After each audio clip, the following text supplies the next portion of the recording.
let's talk about the Dreamcast, a system that was capable of doing things such as the GameCube and the PlayStation all the way back in 1998. We didn't see the PlayStation 2 until 2000 of March, and we didn't see the GameCube until 2001.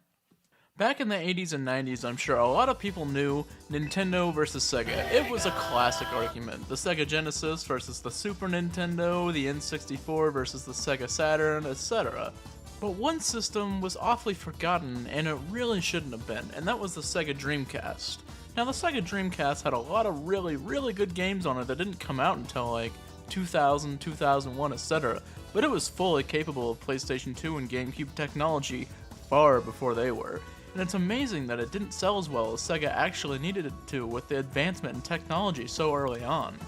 So I thought it would be a fun idea today to just go ahead and give the Dreamcast a spotlight that it doesn't really get very often, you know? We're going to take a look at some of its exclusive games, some of its games that came out later on the newer systems afterward, pretty much anything like that. So, sit down, grab a drink, and let's get started.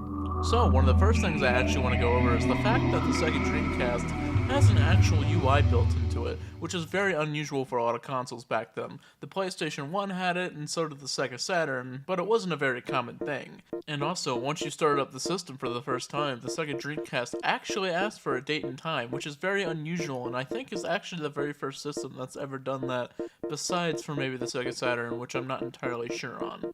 But let's go ahead and get to the main portion of the UI here, which is as follows: File, Settings, Music, and Play. It's definitely one of the most extensive UIs for its time, especially when you consider the PlayStation 2 and the GameCube had way less extensive UIs when they came out, and that was 2 to 3 years later. So pretty much when it comes to File, it's about your standard thing that you get with like the PlayStation 1, with all the icons, being able to copy, delete, and just cancel the option basically.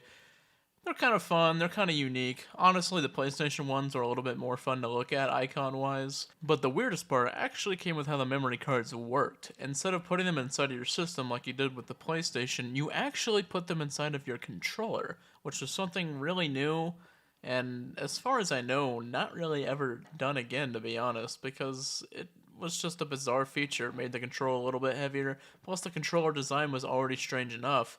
It had a wire on the bottom, and then you'd hook it to this piece on the back, and that would straighten it out. I don't really know what they were thinking of there, but does anyone really?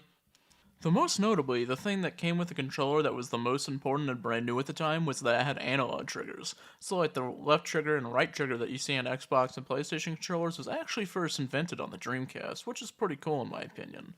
Now let's go ahead and take a look at settings, which the first thing that you'll notice is that there's actually a language changer, which is a very new thing at the time. Most systems were region locked, so the first thought was they didn't really need to have different languages on there, but the Dreamcast is pretty innovative about that, which is pretty cool.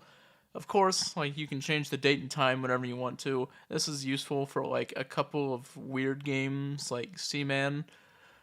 You can change the sound, which I've seen some options on PlayStation games to do that in the game, though I don't know if that exists directly in the settings on the system itself or anything like that.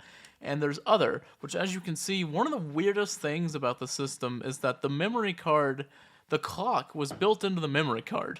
So basically the system was keeping track of information on the memory card. I don't know, it's really bizarre, to be honest. The memory card was such a weird, but also kind of cool part of the Dreamcast. It was unique. Let's talk about music. It was a pretty basic feature on the Dreamcast. The PlayStation 1 had it as well. It was pretty simple. Put a disc in there, and it would work like a music player that you put on your TV, so you could play it through your stereo. It was cool, but I'll go ahead and show it in action anyway, because this is such a small channel that I don't care if I put some copyrighted music in here. I'll just go ahead and not make money off it, because I'm not making money off it anyway. Lastly, we'll go ahead and talk about the play menu, which isn't really a menu. You just put the disc in the system, and you press play, and that launches the game. Pretty simple, honestly. So now, we're going to talk about Planet Web Browser, because how could we talk about the Dreamcast and not talk about the internet capabilities that this thing had? So pretty much you would sign up to Sega's online service, and then you would be able to connect and look up all sorts of websites like Google. You can look up YouTube on there. It probably won't work, but it's possible. Another thing they had was Dreamcall, which in the previous versions of the internet browsers, you were actually able to use it to text with other people on Dreamcast. But this version actually allowed you to do video, or not video, but voice chats with people. So basically, it was actually the first system to have online voice chatting, and that's pretty cool. Of course, it wouldn't be a system that connects to the internet if you couldn't check your email, just like every other device that had an internet accessible capability on it did at the time. And finally, usually these would come with demos or a built-in game or something, because there was a few versions of the web browser. I believe there was three, 1, 2.0, and then 2.62. But, they're not super extensive. They had their own unique forums, and like I said, you can look up whatever website you want.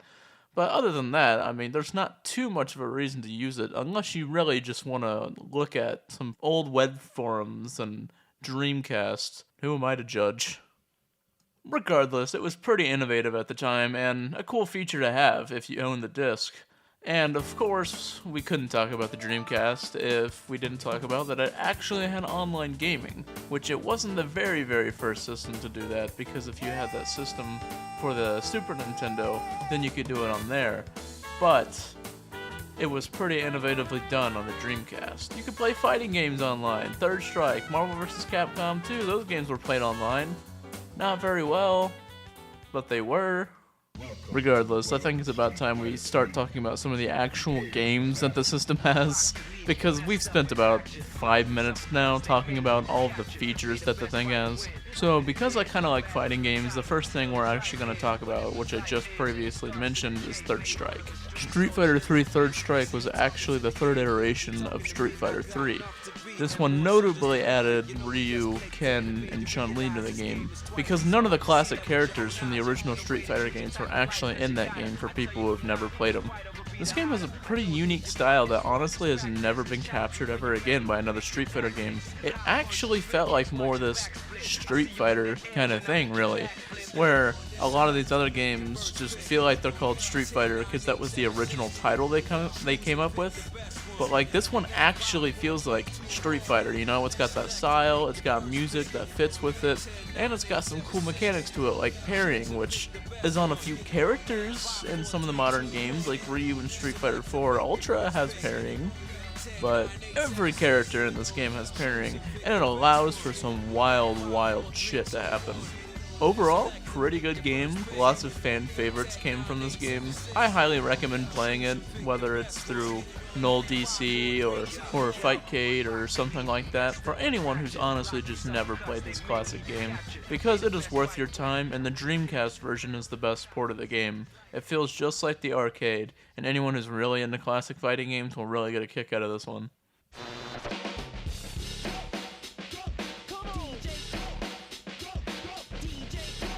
Hey out there, this is Tokyo's very own #1 pirate power station, Jetset Radio! Anyone who plays Dreamcast or has played Dreamcast knows that you just honestly can't not mention Jetset Radio. It is such a unique game, and Sega knows that people really love Jetset Radio. Its style, its music, they're all just really, really good.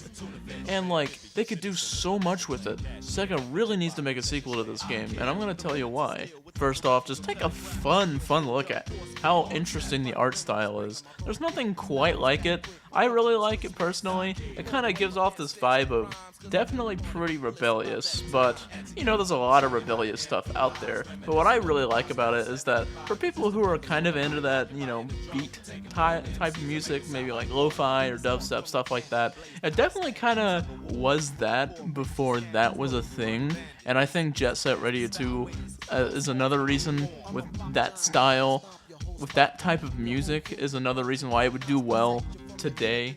Obviously, they would have to be a bit more innovative with the gameplay this time around, because back then it was rather simple. You were just graffitiing a lot of stuff, escaping from the police, and grinding on a bunch of shit, which was some kind of basic, but still a decent time of gameplay.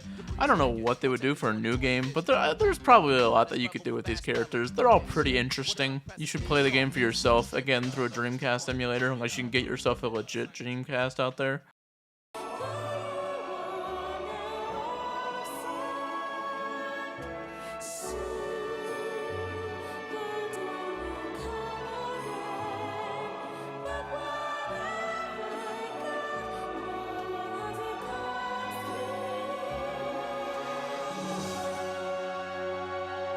Phantasy Star Online. Now that's a name that's been popping up a lot recently, so I feel it very important to mention this, especially because the game was the very first, online RPG to come out ever on console. That's a pretty big deal. You would literally play up with 3 other players, complete quests and collect items and do dungeons or raids or whatever they were in that game, because I've never played it. But it was a pretty big deal. It was actually developed by Sonic Team back in 2000.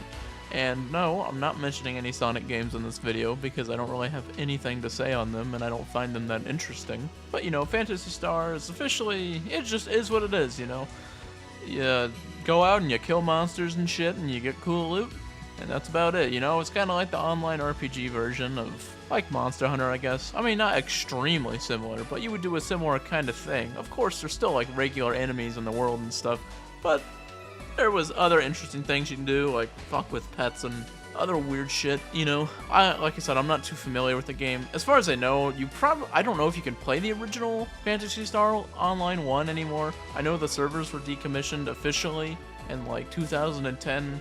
If there's some kind of side project that exists, I guess look into that. I'm not really sure. I don't want to look into it because I'm not that interested in it, but hey, it's a cool game. Some other notable games on the system are Resident Evil 2 had the best port on there. Capcom vs. SMK, that was another really popular fighting game. And of course, Sonic Adventure 1 and 2, which of the 3D games tend to be the most popular among the community that I know of. They're the ones that I remember the most because I played them a decent bit as a kid. And honestly, they're alright. There's Shenmue 1 and 2 rather, which was a really interesting kind of open world experience. It's such a odd game. I don't know how to explain it. I highly recommend just watching somebody's video on it, honestly, because I don't know how to sum up Shenmue. And of course, I couldn't mention Dreamcast without mentioning the original Soul Calibur port being on here. And Choo Choo Rocket, which is a bit more of an obscure game, but it's a pretty fucking fun one too. I highly recommend people playing Choo Choo Rocket. Choo Choo. But anyway, I know I'm not knowledgeable about a lot of this stuff. There's a lot of people who have talked about in-depth or a lot of Dreamcast ports that are still played today through Null DC Bear and Fightcade 2 and things like that. I just wanted to kind of mention some things on the Dreamcast. The Dreamcast is an amazing console. Some of these games that I mentioned I've never played before. Some of them I think they're absolutely great. I think just a lot more people need to pay attention to the Dreamcast. That was more of the overall idea of this video, you know what I mean? I know I'm not that knowledgeable about a decent bit of the games that were said here, and I know I'm a decent bit knowledgeable about some of the other ones. But I didn't want to go too in-depth. I just wanted to kind of talk about a few of the games that were on the system, and then also bring up some other ones that I know are really, really popular, or ones that I didn't have too much to say on. But if you watched all the way through, I would indeed appreciate that you leave a comment so I can get some better ideas of some of your guys who are watching down below. Give your opinions or ideas on new videos or what you thought of this one, etc. Help give me some feedback so I'm not just rambling off here like an idiot. Anyway, that's where I'm calling the video. Honestly, I genuinely mean this, thanks for watching, because it's such a small viewer base, and I just love doing this. So anyone who actually takes the time to watch, I really, really do appreciate your time. And that's about all I gotta say. See ya.